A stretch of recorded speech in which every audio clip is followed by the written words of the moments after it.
My name is Michael McGinniss. I teach marine science and public policy, among other things, at the Middlebury Institute for International Studies in Monterey. And I'm the moderator for today's special panel of authors of ocean books. And we have a good mix of different scholars, photographers, activists, and in some ways, neurologists to deal with oceans. And we have 50 minutes this afternoon.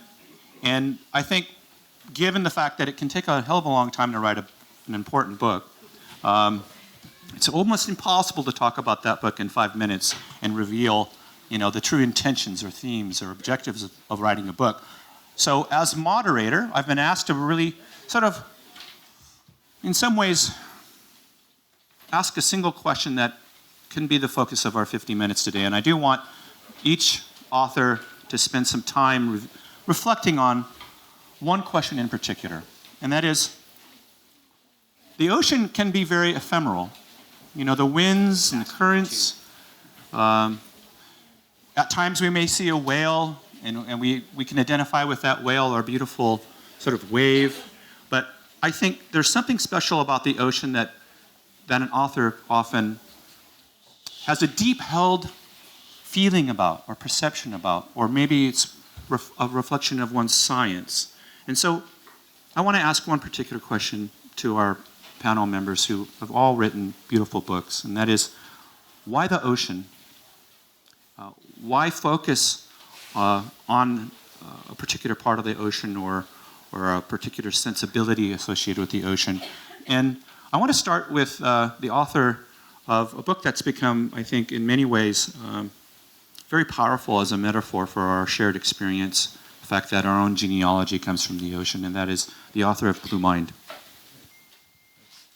I'd say that for me, the connection to the ocean goes back to childhood, and probably a lot of people up here and a lot of people in the room have had similar experiences. But as an adult, I looked back and realized that I felt like the best version of myself when I was near, in, on, or underwater.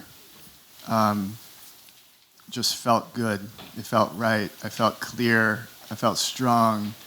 If I was with someone, it facilitated a connection with them, whether it was a parent, my mother, father, my brother, my friends.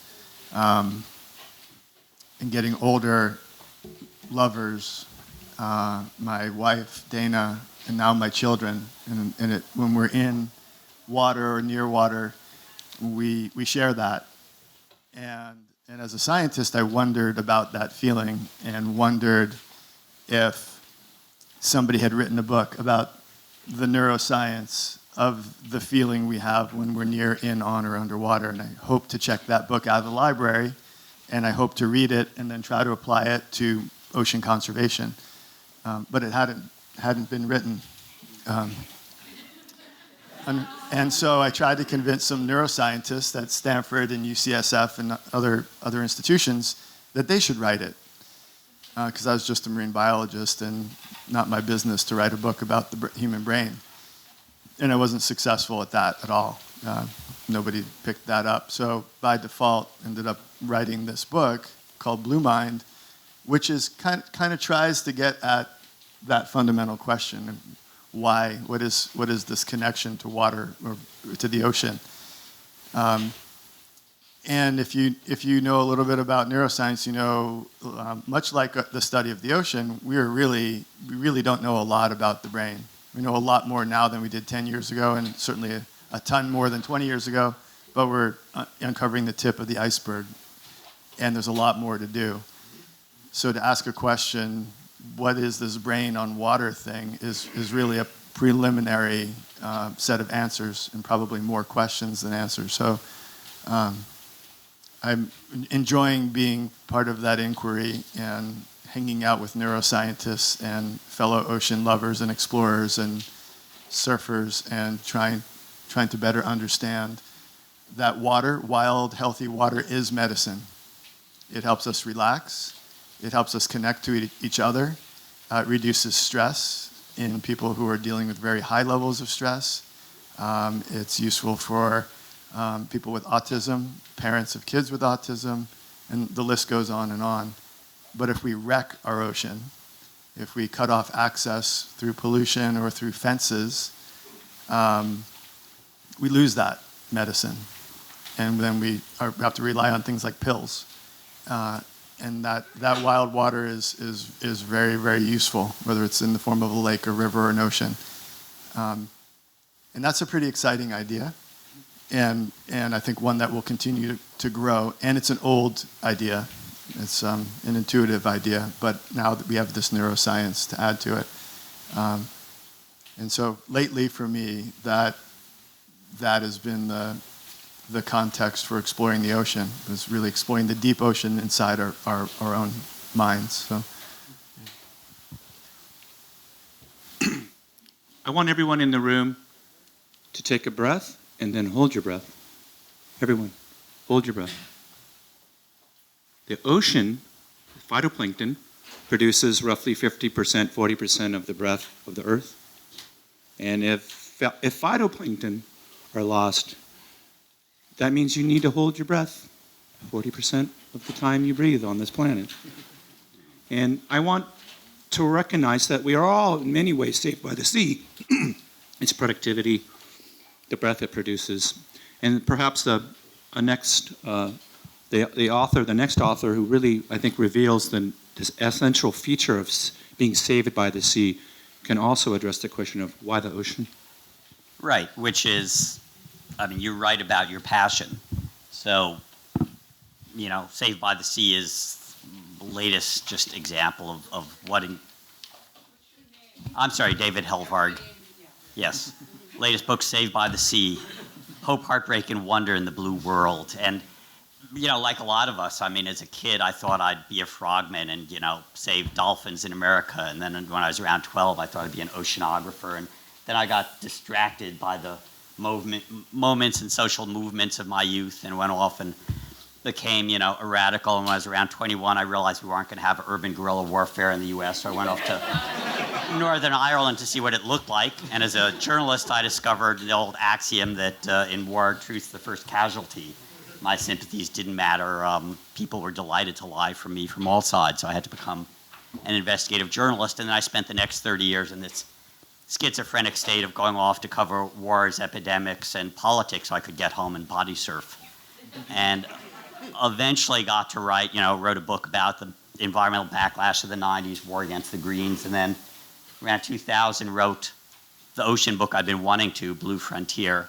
And this was right around the time that my life's love got cancer, and when she passed away, I was thinking it was around 2003, and Bush was about to invade Iraq. I figured I'd go back to war reporting because I knew that was a good antidote to depression. And I got a call out of the blue from Ralph Nader, who'd read the book. The last chapter is called The Seaweed Rebellion. It's about why I'm more frustrated than despairing. It's about all the seaweed or marine grassroots folks who have solutions and frustrated because we know what the solutions are. You stop killing fish, they tend to grow back. If you don't produce 100 million metric tons of disposable plastic a year, you're not going to be choking sea turtles and creating a toxic sponge to work its way up through the food web. So Ralph suggested that I form a nonprofit to organize the Seaweed Rebels. And I thought, we'll probably always have wars. We're not always going to have living, healthful reefs or marine wildlife unless we turn things around. So I figured, plus I'd inherited the cat, and I didn't know what to do with the cat if I went off to war. So the Pussy didn't even like getting her paws wet, sort of brought me back to the ocean. And for the last 10 years, I've been trying to do the Neptune's work of engaging the public and getting us into an effective movement. In fact, we're just, as of yesterday, starting to sign up members for the Sea Party, which is going to be, we got way better costumes than the Tea Party, for one. And we're going to stop. Obama had a really bad idea, which is open up the Atlantic and the Arctic to new drilling. So we just had our Blue Vision Summit in D.C. We had the largest citizen lobby for ocean conservation in U.S. history, and we put down our markers. No drilling, and there's actually a bill we support to stop pirate fishing that our bar's gotten very low. We're excited when we can get Republicans and Democrats to agree to oppose pirates. But we can, and my belief is we can still turn it around. At least we don't know for sure if we can, but we know if we don't try, we lose. And this blue marble planet of ours is just too sacred to lose. So that's why I write about it.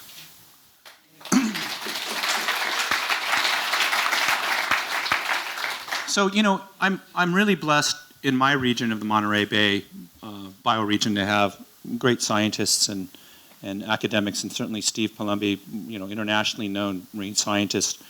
I think in a unique way with his son has profiled the long natural history of rebounding or rewilding of the Monterey Bay, and combined both the science and a sensibility of that bioregion that I think is very important because it reaches a broader audience, not just the academic audience. So I wanted to move to the treatment that you and your son have produced on the majesty of the broader coastal marine bioregion of the Bay. Cool. I'll start off, and sort of following David's amazing sort of jokes and statements about how the ocean really is. And as a scientist, I realized people like you all the time are out there loving the ocean and loving what it can do. But it's not really just the ocean, it's the life in the ocean. And when it comes to the life of the ocean, it's actually a little bit harder to dig down into what that stuff is. And there's a lot of secrets that marine biologists know about the ocean. And so one of the goals that we had, Tony and I, was to say, well, what are the secrets that marine biologists know that you would really kind of like to know? And how does that bring to life what these creatures really do, how they live their lives? And maybe if we do that, you'll be a little closer to them. You'll understand the trouble they have. You'll understand the wonder of them. It isn't just the dawn coming up over the calm sea that is so fabulous about the ocean. It's the way organisms actually are living down there. They're the deep sea fish that live in total darkness. They can make light though, but there's a problem with making light. You can use it to see your prey, but everybody else can see you too. So there's one called the stop light loose fish who's actually changed the light it makes. Instead of a blue-green light, it makes a red light. And it has patches under its eyes where red search beams come out and illuminate in front of it. And it has changed the proteins in its eyes so it can see red. Nothing else can. And so it's got night vision goggles to be able to go with impunity and illuminate its prey and not be consumed by it. And the ocean is full of stories like this. Fish do amazing things like swordfish swim at 40 miles an hour, 60 feet a second, which is the fastest fish ever. But their problem is actually not just swimming, they've got muscles for that. They have to see fast enough in order to eat at those speeds. And they live in cold water. Their eyes don't work fast enough. Their brains don't work fast enough. So what do? You put in space heaters. So they have heaters on the back of their eyeballs to make their retinas work fast enough. And they have heaters on the tops of their optic lobes in order to make their brains work fast enough when they're swimming so fast. So as you dig into the way these critters live, then you see not only this magnificent swordfish, but you also see how actually the little bits and pieces of it have to fit together incredibly well. The ocean is full of stories like that. And so my job, marine biologist's job, is list them, get them all together, get the science together, make sure we know what we're talking about, but then that is not enough. And that's where we turn it over to the novelist, Tony is a novelist, and say, okay, now, do your magic.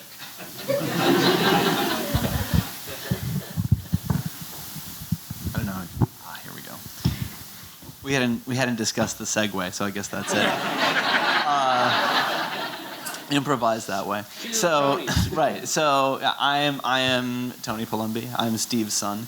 And my role in this project that we did together, The Extreme Life of the Sea, was to take all of those secrets that all of those scientists across the globe always knew and turn them into really fantastic, well-explained stories that anyone who is not a scientist could process and appreciate.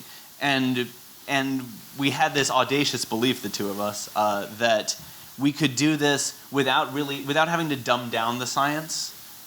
Maybe we would, without having to use every single one of the vocabulary words. You can still describe processes to people and have them understand it.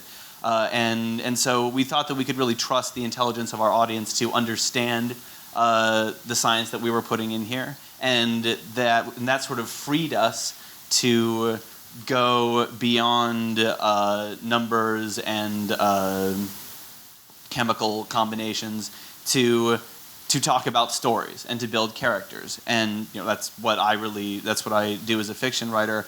And writing this book for me was a lot about learning how to tell the stories of not just species but whole ecosystems. And that was overwhelming at first. It turns out to be relatively manageable, because the great thing about ecosystems and about nature is that everything proceeds from something else. Just like in all the best stories, every development within the best story has proceeded from some sort of logical action that preceded it. And that turns out to be the case for just about any environment. You have a huge variety of characters, various species living in various roles. They have relationships with each other. Those relationships have changed hugely over time as the environment has changed, as those characters have changed.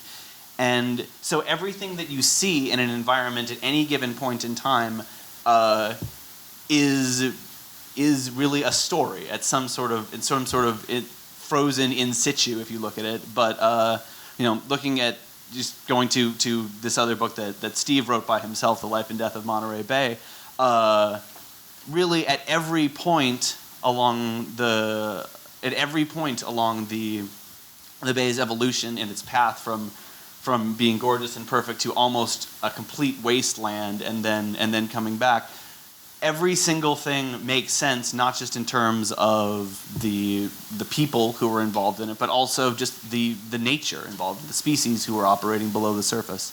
So my job was to present these sorts of things as the logical progression that they would seek to be, and describing things like a fish who can see in the dark, not as, this thing has these wonderful little rhodopsin patches under its eyes that project infrared light, which is less likely to be absorbed by the water, all this sorts of thing. Or you can paint a sort of more loving description, loving is a strong word, but a loving description of this terrifying, black-skinned, big-teethed monster just searching.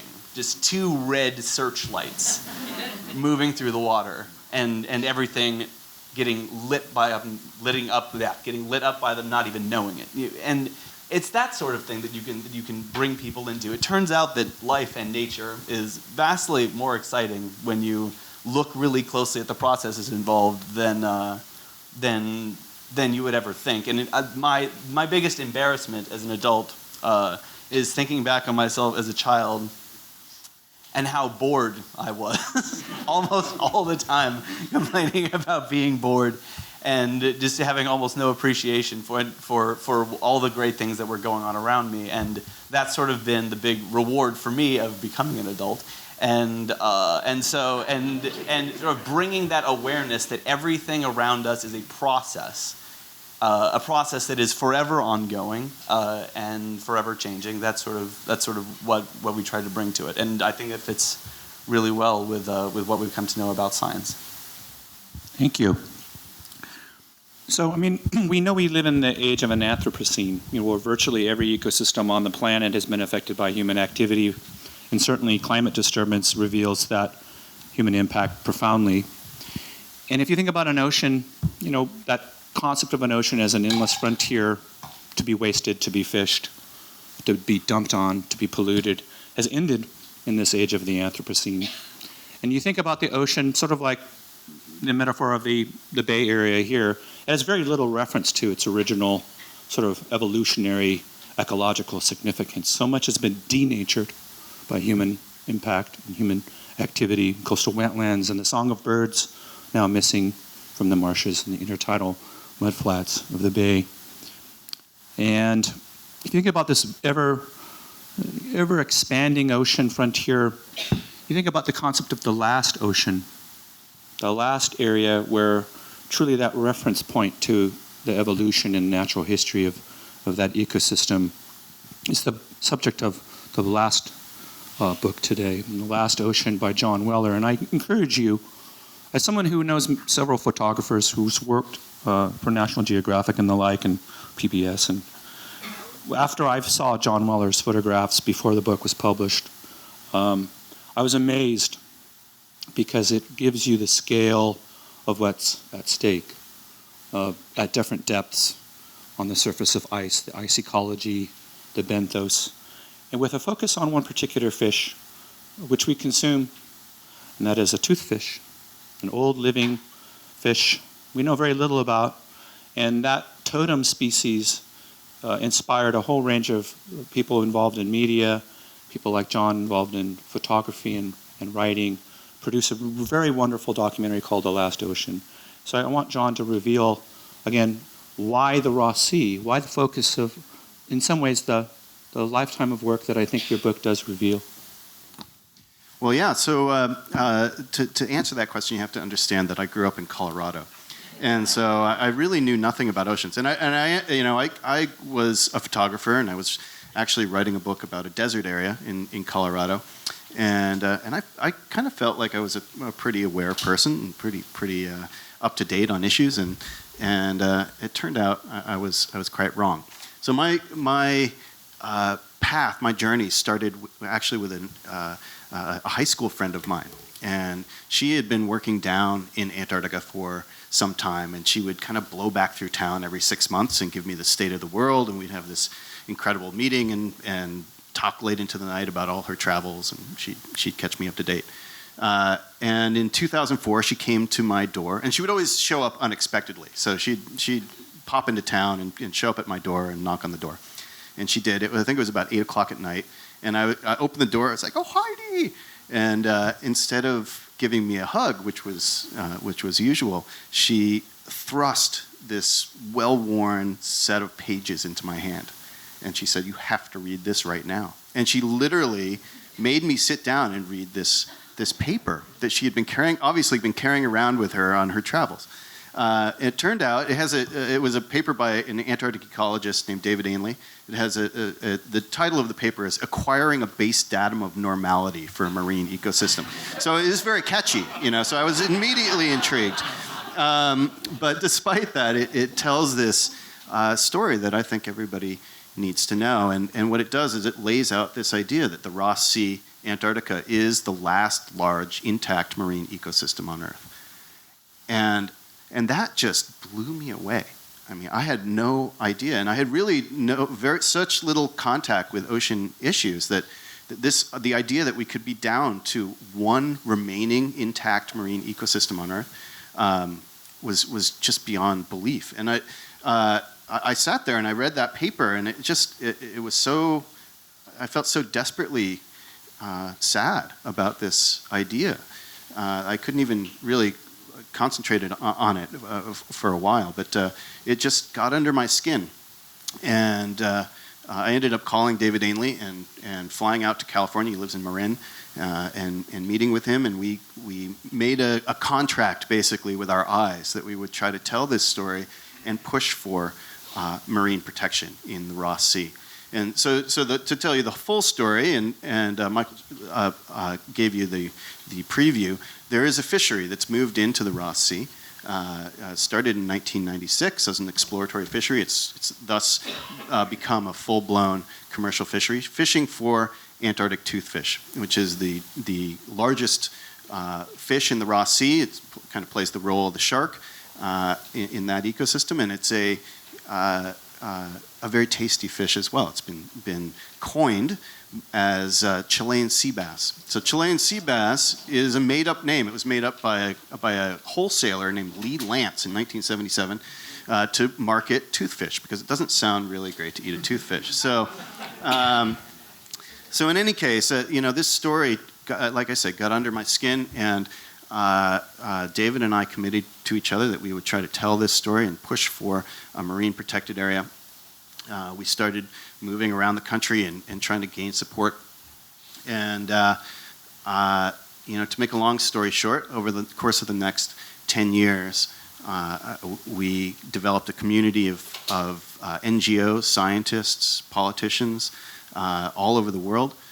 There is actually a marine protected area on the table now, being discussed in CAMLR, which is the governing body of the Ross Sea. And that was something that seemed impossible when we started it. In fact, we sat down with top members of the NSF and told them what we wanted to do, create this media project to push forward conservation. And they said, this is very unlikely, but if it happens at all, it's going to take a decade. And here we are a decade later. It's actually on the table. So, but I think what I realized, because I had never done any diving, and I had to build up those skills so I could photograph under the ice and tell this story with photographs. But what I realized along the way is that this wasn't the story about a fish, and it wasn't the story even about these incredible creatures that live at the bottom of the world. This was a human story. This was our story. This was the story of our struggle to become sustainable.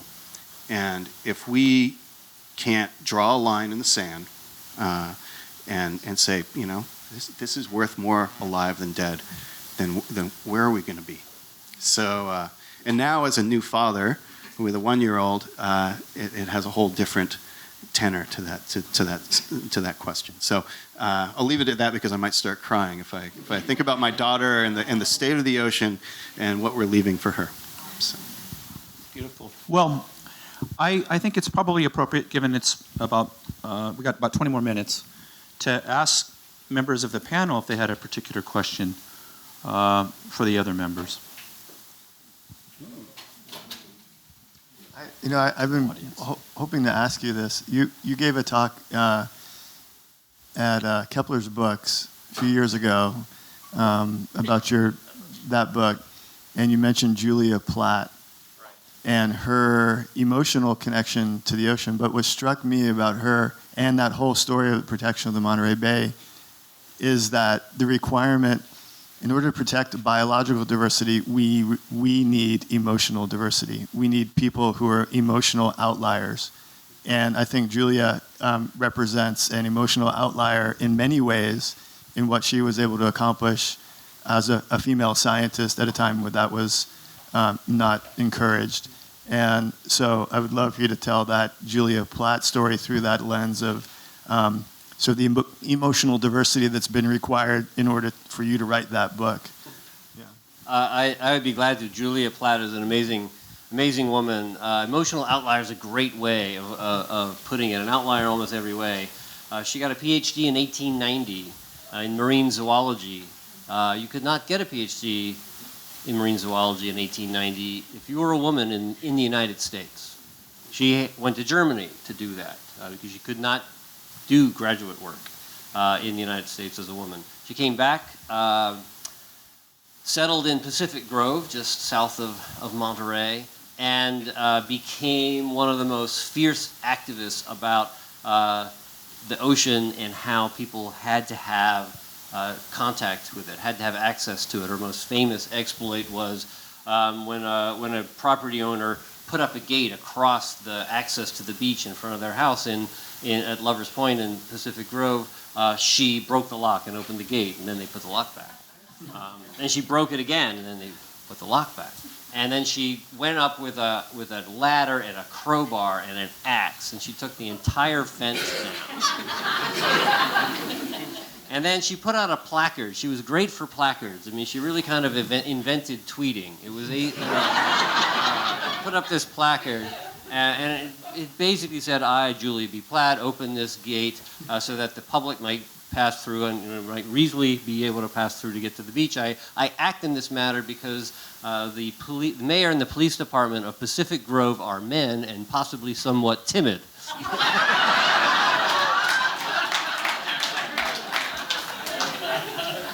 So, there you go.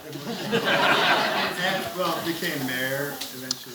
She became mayor because she wanted to put in the very first community established marine protected area on the west coast of the United States, in Monterey, right in front of the Hopkins Marine Station that I direct. And the city council said, Julia, you have to be mayor if you want to run the town. So she became mayor and established not only this marine refuge, but the the Pacific Grove Marine Gardens. And this is, I think, something that's a general thing. She was a gardener. She was a marine scientist. And she always think one of the very first people to put together the concept that you can garden the ocean. It's different than gardening the land, but you can garden it if you protect it. The very productivity that makes the ocean where we go for food still is there. And if you protect it, it brings itself back to life right almost in front of your very eyes. And I think that's one of her most amazing things. The idea of an emotional outlier, I think we could probably trace every big success in the ocean and on land relative to the environment and human beings to a one or a group of emotional outliers who were willing to take crowbars, metaphorically or literally, to locks, metaphorically or literally, and get shit done, frankly, and just make it happen, and break rules, and be fanatical, if you will, about the thing they love. And Julia Platt her legacy being marine protected areas in a way, and being a pioneer on many levels and an inspiration. But that idea, like what fuels that kind of work? And it is, policy is important, and as a scientist, the science is important. But what really fuels the action? It's this burning, unstoppable sense of love for a place or for a person or for an idea that won't let you stop and will barely let you sleep. And Julia had that, and I think many people in this room have it, as far as I can tell from this point. And California is well known for being a bunch of emotional outliers. I guess one question is that, as someone who studies the ocean's ecology and the maritime cultures associated with it, inevitably with more information, you begin to peel back and learn about the inevitability of a tragedy. And the tragedy is based on the choices we often make as individuals, as consumers or producers, or users of resources. And that tragedy is a Greek tragedy that often requires these outliers, these tragic sort of responses of a heroic gesture. And that if you look at the history of California, especially in coastal conservation, it came from the elders, the women in particular. Coastal California, the women were the early pioneers and the outliers that led to the contribution of protecting the Bay Area and the coast here from being filled.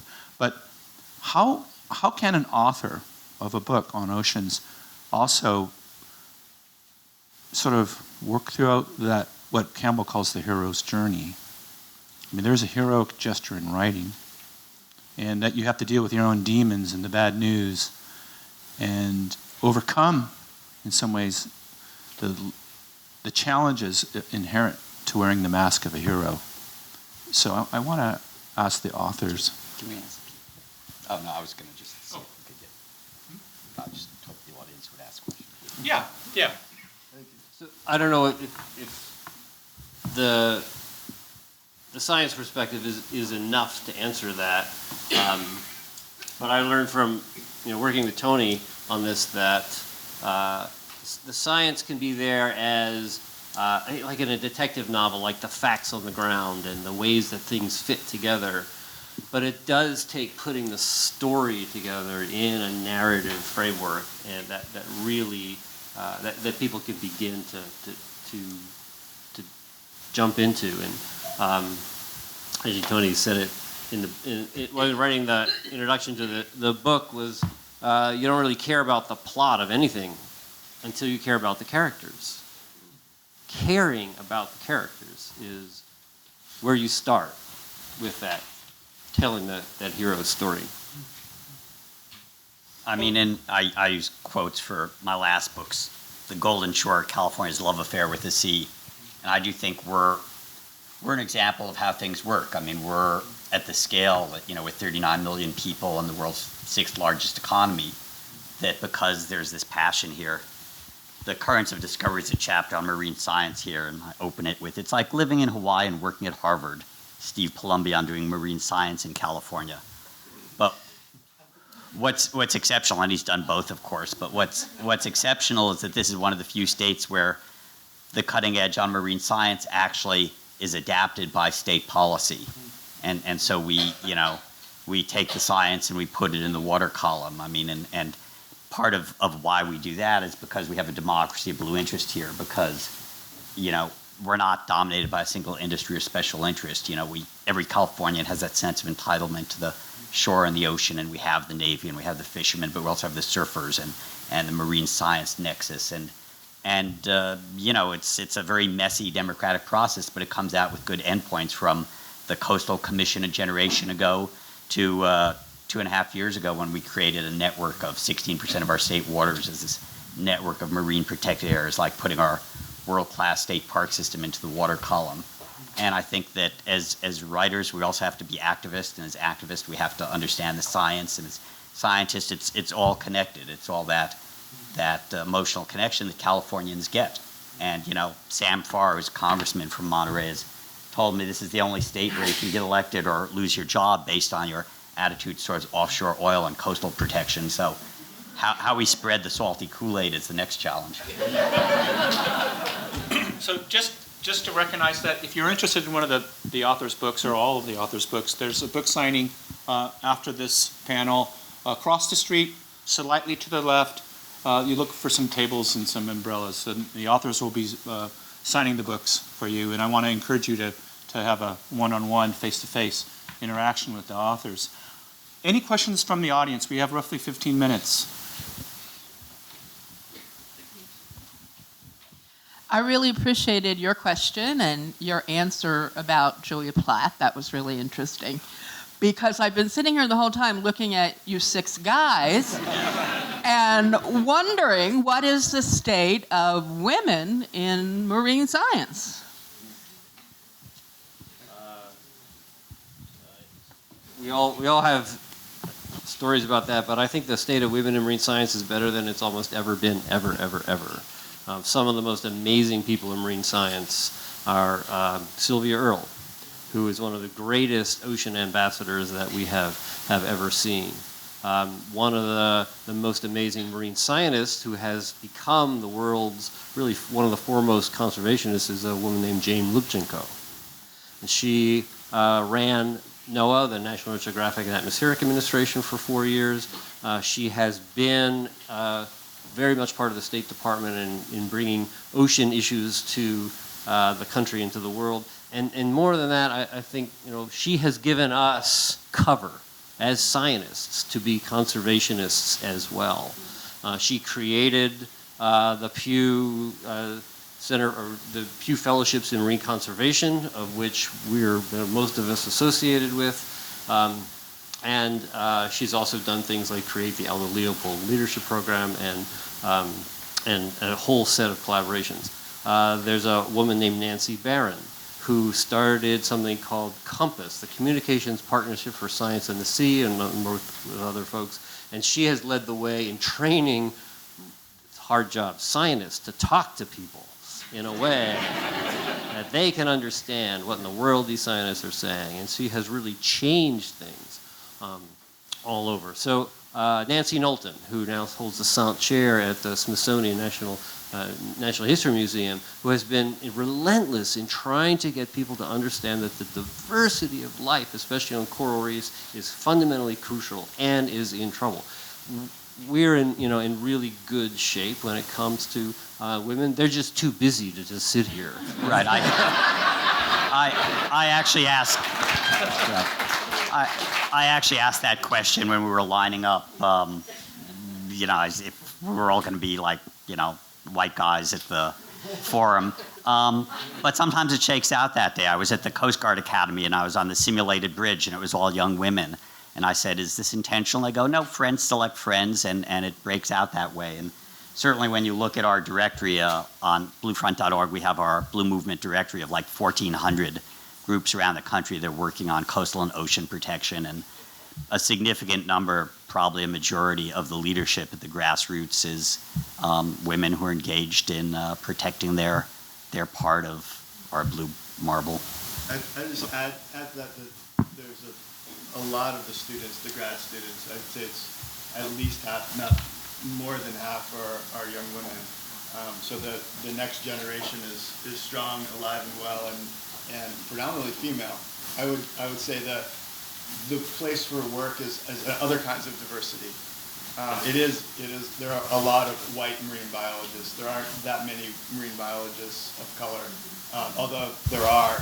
But there's work to be done in terms of Latin American and African American and Asian American, more diversity in marine science. I would say would go a long way. Of course, around the world, when you go to Asia, all the marine scientists are Asian.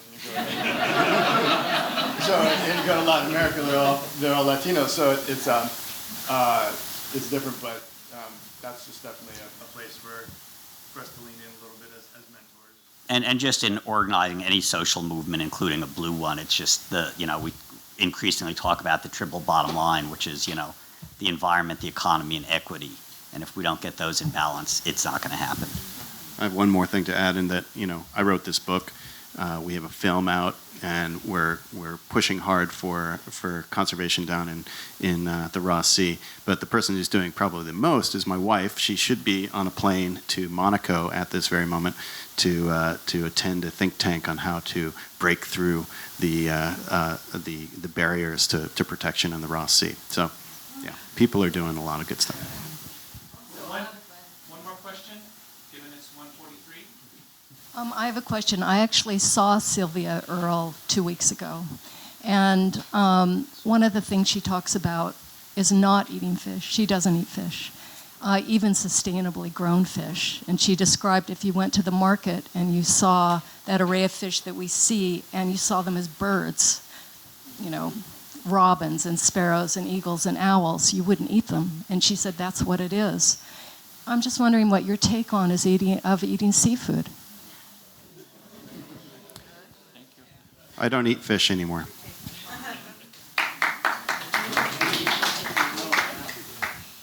So my favorite seafood in the world is blue crabs from the Chesapeake Bay, where I grew up, and I still do eat blue crabs in the Chesapeake Bay where I grew up, and yet it's become more and more and more difficult to do that.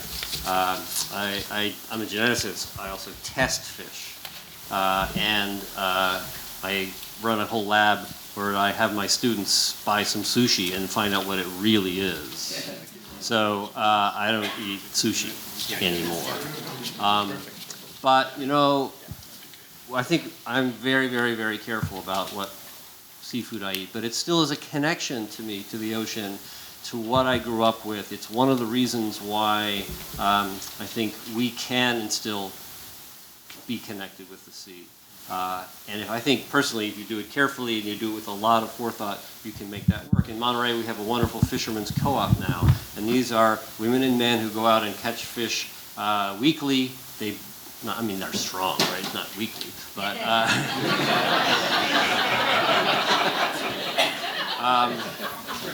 they bring fish back and they sell fresh local seafood for a good price, and they're trying to make a good living at it. And I think that's a way we can still, with honor, eat fish. A story there, we did a test of 15 dinners that we bought that were sand dabs, a Monterey delicacy, just wonderful little fish. 45 fillets, we got them, genotyped them. A third of them were sand dabs. Same week, the Fishermen's Co-op in Monterey, they had sand dabs. That's what they delivered. They were all sand dabs. So this is a group, I think, that is trying to do it right. And when you find people who are trying to do it right, then I think that you can embrace that. You can choose not to eat fish. That's fine for Sylvia. Are there enough sand dabs? You know, there probably are, as long as, like most things, if you do it carefully and you do it locally, one at a time. And the good thing about the co-op is that the fishermen don't have to overcatch them in order to make enough money to live, because the price is high to them. So we can work through the economics of it, but there are ways to do this carefully and well, and so that's what I personally try to do. Right. I mean, Sylvia's a good friend of mine, but and she's got a good argument that, you know, no wild market hunting has ever been sustainable. But I still think a salmon I've caught myself and had smoked up in Petaluma is the most delicious thing, or raw oysters with their kind of snappy, you know, flavor of the sea, or even calamari and beer with the Giants winning another series. The thing is, you know, my menu selections are shrinking globally, and we have to turn that around. And one of the things we do with the Blue Frontier campaign is we just, at all our events, like the Peter Benchley Ocean Awards, we just serve gourmet vegetarian, which is more sustainable and sustainable seafood. And I also got sick of all the marine conservation groups serving seafood at every event. It's like the forest protection movement doesn't have a bonfire every time they get together. So we have 4 minutes, and how many of you received blue marbles when you entered in? Hold up your blue marble. So we're going to spend the last 4 minutes and conclude the panel with Wallace, Nichols, and maybe a little narrative about what the power of this blue marble is, what the metaphor for the blue marble is. All right, so if you have a blue marble, we had a limited number. We were overwhelmed by the popularity of this panel. And I've got 3 more. I'll pass those down to my fellow panelists. If you have a blue marble, just hold it up at arm's length.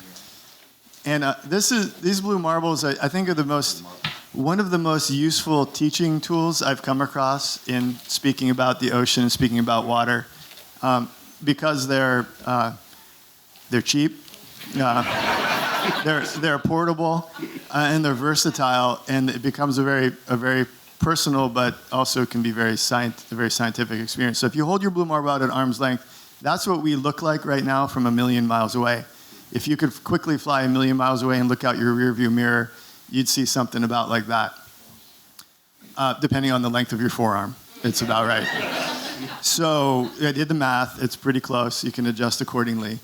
And what you'll notice is that we are, in fact, as David Helvarg says in the last line of his book, we are a blue marble. We live on this sphere that's mostly water. The first photograph taken by Apollo astronauts of the entire Earth is called the Blue Marble, and it's the most reproduced photograph of all time. For one really good reason: we love our home. It's beautiful. We really like it, so we put that photograph all over the place, from screensavers to flags to stickers to book covers to whatever. I'm not sure what this is right here, but it's on here. This is the Blue Marble, coincidentally. I have my glasses on, so Blue Frontier campaign. It's probably, yeah. But so this blue marble represents our home.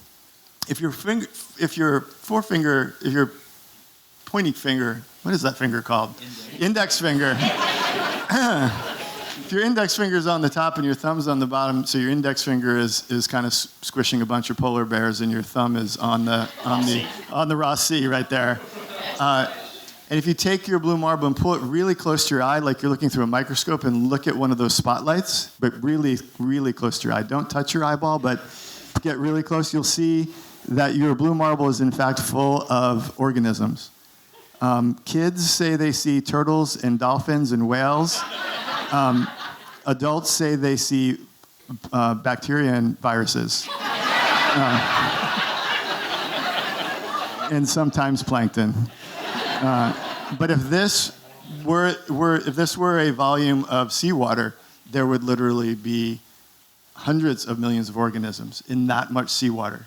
So think about that next time you gulp a mouthful while you're surfing and swallow it. You're consuming, so besides fish, you're consuming a lot of sea life just by swallowing seawater.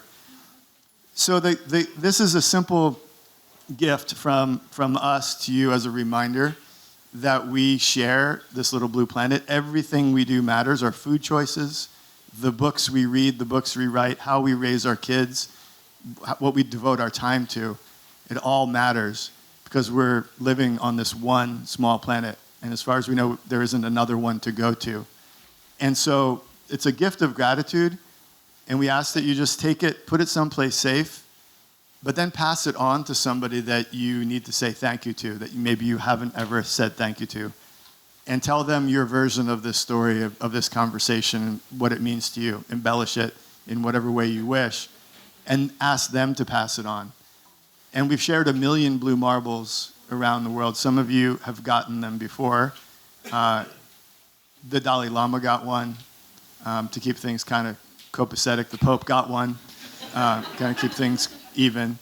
Jane Goodall got one. James Cameron got one and took it to the bottom of the ocean before he passed it on. So these marbles are passing from teachers to kids to parents to rock stars, and just simply reminding people that we do live on this fragile blue planet. We need to take better care of it, or things are not going to end well for us. And it's a simple, humble reminder. So thanks for coming and spending an hour.